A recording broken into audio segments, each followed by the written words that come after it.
Hello guys, कैसे हैं आप सब। उम्मीद करता हूँ खैरियत से होंगे। तो चलिए शुरू करते हैं। आज मैं आपको इस वीडियो में प्रेजेंट इंडेफिनिट के अफर्मेटिव या पॉजिटिव सेंटेंसेस की एक्सरसाइज कराऊंगा और हम इसी फॉर्मूले के ज़रिए इन सेंटेंसेस को बनाएंगे। तो चलिए शुरू करते हैं। सीता खाना खाती है। तो फॉर्मूला जो है हमारा वो कहता है कि पहले हमें सब्जेक्ट लिखना है, फिर उसके बाद वर्ब की फर्स्ट फॉर्म लिखनी है, फिर उसके बाद अगर सब्जेक्ट हमारा सिंगुलर है तो वर्ब में एस या ईएस लगाना है, फिर उसके बाद ऑब्जेक्ट हमें लिखना है। तो पहले हमें इसमें सब्जेक्ट, वर्ब और ऑब्जेक्ट देखना होगा। तो मैंने आपको बताया है पिछली वीडियोज़ में, अगर आपने नहीं देखी हैं तो डिस्क्रिप्शन में उनका लिंक दे दिया गया है, आप नीचे डिस्क्रिप्शन में जा कर के देख सकते हैं। तो मैंने आपको बताया था वर्ब की पहचान कैसे करते हैं। तो मैंने आपको इसमें बताया था जिस शब्द के अंत में ता ती ते होता है वही शब्द हमारा वर्ब होता है। तो देखिए ती हमारा इसमें तो ये खाती हमारा वर्ब है भी हमारा वर्ब है, लेकिन वो हेल्पिंग वर्ब है। वर्ब दो तरह के होते हैं, एक तो हेल्पिंग वर्ब होता है और एक मेन वर्ब होता है। हेल्पिंग वर्ब होते हैं जैसे है, हूँ, हैं, ये हमारे हेल्पिंग वर्ब्स हैं। और खाता हूँ, पीता हूँ, जाता हूँ, आता हूँ, ये हमारे मेन वर्ब्स हैं। तो मैंने आपको बताया था इसमें हेल्पिंग वर्ब्स का प्रयोग तो नहीं होता, हेल्पिंग वर्ब्स की इंग्लिश नहीं आती। जैसे है, हूँ, हैं, इनकी इंग्लिश इसमें नहीं आती, इसमें मेन वर्ब्स की ही इंग्लिश आती है। तो मेन वर्ब से हमारा खाती है, तो इसके नीचे हम वी लिख देंगे, यानी ये हो जाएगा हमारा वर्ब, मेन वर्ब खाती है। अब जब हमें वर्ब मिल गया, पहले हम वर्ब इसलिए देखते हैं क्योंकि वर्ब से ही हमें सब्जेक्ट और ऑब्जेक्ट का पता लगता है। तो पहले हमें वर्ब देखना होता है, तो हमने वो देख लिया है। अब हमें सब्जेक्ट कैसे मिलेगा, तो हम वर्ब में क्वेश्चन करेंगे कौन या किसने। जब हम वर्ब में कौन या किसने लगाएंगे तो हमें सब्जेक्ट मिल जाएगा। जैसे खाती है वर्ब है, अब हम इसमें क्वेश्चन करें कौन खाती है, तो हमें आंसर मिलेगा सीता। तो जो कौन या किसने के जवाब में मिलेगा वो हमारा सब्जेक्ट होगा। तो सीता हमारा सब्जेक्ट हो गया, हमने यहाँ पर एस लगा लिया है।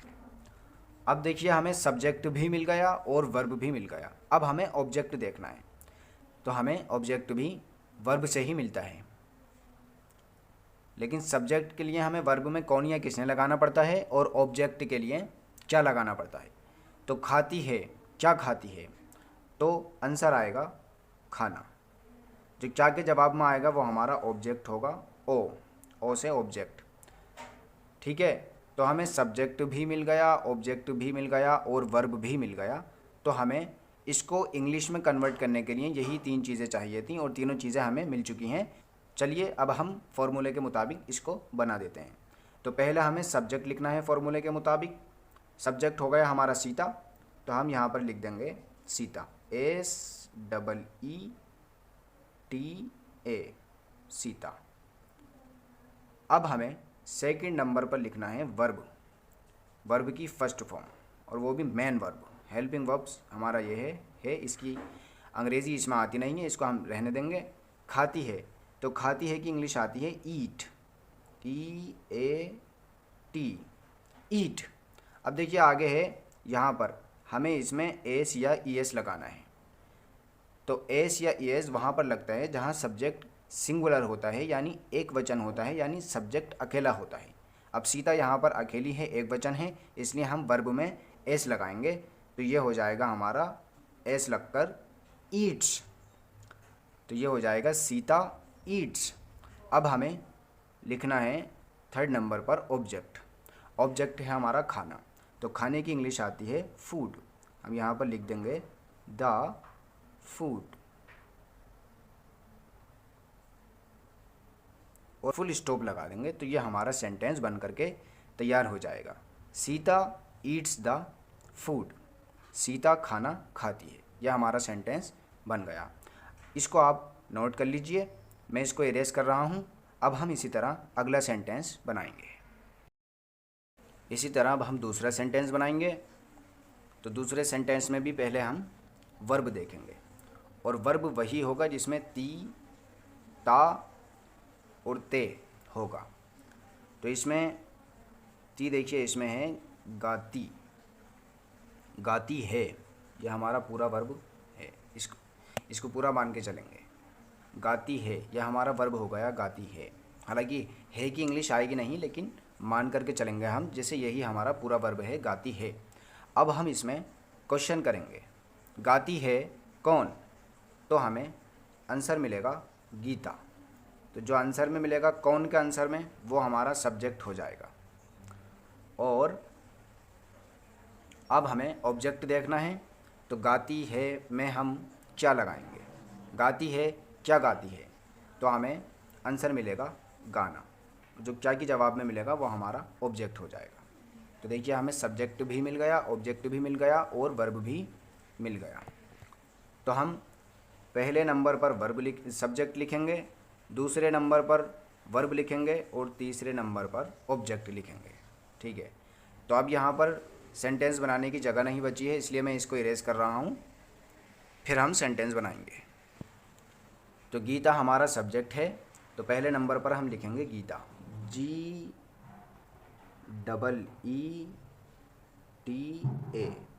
गीता। और फिर दूसरे नंबर पर हम वर्ब लिखते हैं। तो वर्ब है हमारी गाती, और गाती है की इंग्लिश आती है सिंग, SING, सिंग। और चूंकि सब्जेक्ट हमारा गीता सिंगुलर है, एक वचन है, तो यहाँ पर हम एस लगाएंगे, ये हो जाएगा सिंग्स, गीता सिंग्स। अब हमारा थर्ड नंबर पर ऑब्जेक्ट रह गया।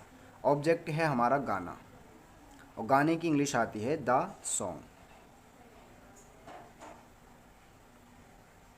SONG, the song. Full stop लगा देंगे यहाँ पर, और ये हमारा सेंटेंस बन करके तैयार हो गया, Gita sings the song.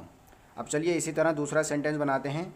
Ram cricket match खेलता है, तो वर्ब है हमारा खेलता है। अब हम इसमें क्वेश्चन करेंगे, खेलता है कौन? तो हमें आंसर मिलेगा राम, राम हमारा सब्जेक्ट हो जाएगा। अब हम इसमें क्वेश्चन करेंगे, क्या खेलता है?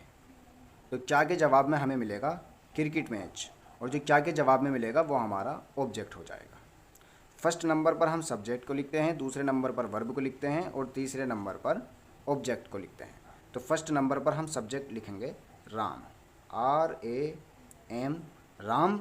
दूसरे नंबर पर वर्ब लिखेंगे खेलता है, और खेलता है की आती है प्ले, PLY, प्ले। और क्या खेलता है? क्रिकेट मैच, ये हमारा ऑब्जेक्ट है, तो हम यहाँ पर लिख देंगे द क्रिकेट मैच। तो CRECKET,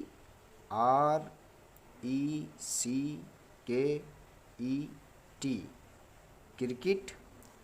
और मैच के लिए जगह ही नहीं बची, ये यहाँ पर लिख देता हूँ मैं ऊपर, मैच,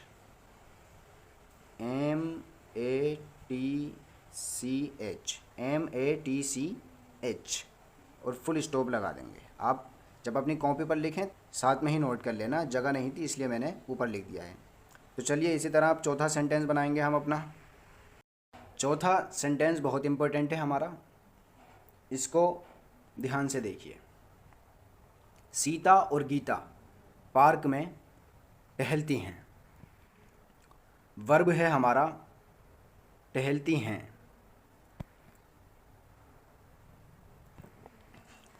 अब हम इसमें क्वेश्चन करेंगे, सब्जेक्ट के लिए कौन या किसने, और ऑब्जेक्ट के लिए क्या। तो टहलती हैं कौन? तो हमें उत्तर मिलेगा सीता और गीता। सीता और गीता दोनों हमारे सब्जेक्ट हो गए। ऑब्जेक्ट इसमें है नहीं, और ये जो है पार्क में, ये हमारा अदर वर्ड में आता है, इसको अदर वर्ड्स कहते हैं। तो ये हमारा अदर वर्ड में आता है, और अदर वर्ड हमारे ऑब्जेक्ट के बाद लिखे जाते हैं, और ऑब्जेक्ट नहीं होता है तो वर्ब के बाद लिखे जाते हैं। ठीक है। तो ये हमें दोनों चीज़ें मिल चुकी हैं, और ये हमें तीसरा मिला है अदर वर्ड। चलिए इसको बनाते हैं।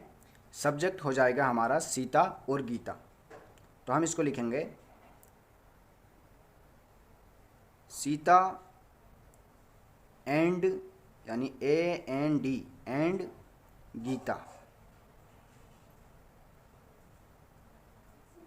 सीता एंड गीता, ये हो गए हमारे सब्जेक्ट। अब सेकंड नंबर पर हमें लिखना है वर्ब। टहलती हैं, टहलती हैं की आती है वॉक, WALK, वॉक। इसमें एल साइलेंट होता है, वॉक इसको पढ़ते हैं। अब रही बात वर्ब के अंत में एस या ES लगाने की, तो देखिए ये एक वचन सब्जेक्ट नहीं है बल्कि ये बहुवचन है, ये दो सब्जेक्ट हैं, सीता और गीता। तो वर्ब में यहाँ पर एस या ES नहीं लगेगा। उसी वर्ब के अंत में एस या ES लगता है जिसका सब्जेक्ट एक वचन सिंगुलर होता है। अब चूँकि ये बहुवचन सब्जेक्ट हैं सीता और गीता, इसलिए यहाँ पर एस या ES नहीं लगेगा। अब हम थर्ड नंबर पर ऑब्जेक्ट लिखते, लेकिन ऑब्जेक्ट नहीं है, अदर वर्ड है, तो हम उसे ही लिखेंगे। पार्क में की इंग्लिश लिखेंगे IN, यानी in the park, PARK, park, और फुल स्टॉप लगा देंगे तो सेंटेंस हमारा बन जाएगा Sita and Gita walk in the park, यानी सीता और गीता पार्क में टहलती हैं। तो गाइज़ आज के लिए बस इतना ही। अब मिलेंगे वीडियो के अगले पार्ट में।